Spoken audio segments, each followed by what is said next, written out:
Speaker of the House Paul Ryan was in Madison today. He met with both applause and protests. Political reporter Jessica Arp has the latest from his event today.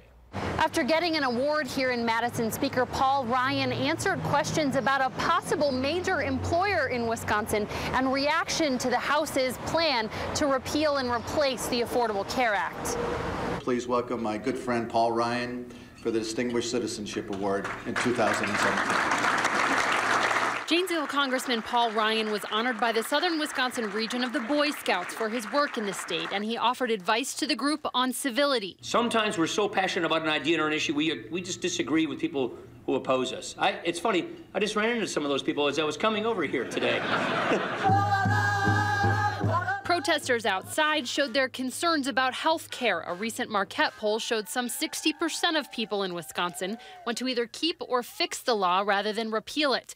Ryan blamed confusion. Yeah, I think there's a lot of misinformation about health care. A lot of people don't realize what Obamacare is basically an individual market. I meet this with my employee town halls all the time. They think that employer-sponsored health care is being redesigned in this bill. It's not. Ryan also confirmed to News 3 he'd met with iPhone manufacturing company Foxconn, who, according to a report in the Janesville Gazette, has ruled out locating in Rock County. I've met with Foxconn at Scott Walker's request.